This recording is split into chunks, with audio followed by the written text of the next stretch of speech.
by a poisonous diet of racism and violence served to him by a community of sociopaths, liars, manipulators, and enablers. He was told to hate, and he hated. He was encouraged to arm himself, and he took up arms. He was told to take violent action, and he unleashed a barrage of gunfire on unsuspecting and unarmed people, simply doing what most of us do, grocery shopping. Imagine that. The victims did nothing to provoke an attack. They did not deserve their fate. And we stand with the good people of Buffalo in shock and grief. Unfortunately, no matter how hard it is for us to understand such incidents, there seems to be an army of enablers, merchants of hate, who are relentless in their determination to undermine diversity, to undermine our societal peace.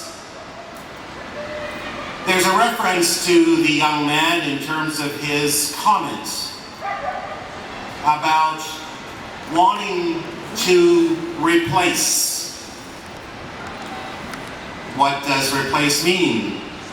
Well, apparently there is replacement theory, and he's of the view that immigrants and blacks should all be replaced because they're going to replace whites.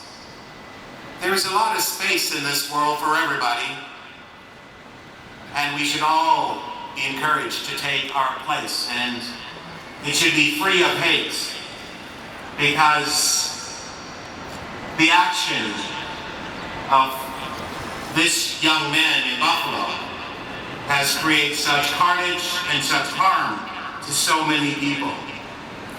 And so it's really important to understand that our diversity needs to be not only celebrated, it needs to be reinforced with our energy and our efforts. And so this young man wants to and has tried to destroy what is otherwise our social harmony. And in fact, it's an unfortunate situation.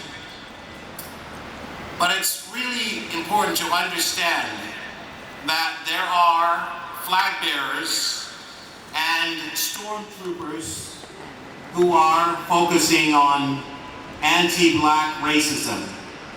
And I use those terms because if you really analyze it and look at it, you see in a society that there is a movement to encourage hate. There's an appetite to be receptive of hate, and we have to do everything to respond to this. It's important to understand that no society is immune to the influences of the flag bearers and the stormtroopers of anti-black racism. As we know, we've had similar incidents right here in our country. In recent years, we have seen situations in eastern Canada, we've seen situations in Quebec, and we've seen other situations around the world. And we know that it can happen to us here, despite our shared belief in tolerance and diversity. A wise man once said that it actually takes a little time, and it takes that for evil men to prevail, it is when good people do nothing. And so in the time that we have, we all have to respond. And as we are good people, We have to take action against evil, and evil is in our midst. So while we stand here to mourn with those who lost loved ones and friends in Buffalo, we must in fact also deepen our resolve to uncover and eliminate racism in all of its form. Each and every one of us has, yes, thank you. Each and every one of us have a role to play. We must never let hatred and evil go unchallenged. If there is to be an end to racism, we must be the ones who lead the march against it. We must resolve to be better, to do better, and never become complacent with any aspect of racism. And we're not just talking about microaggression. We're talking about plain hate. How is it possible that an 18-year-old who hasn't really got his life together, how is it possible that he could have such hate, rage, and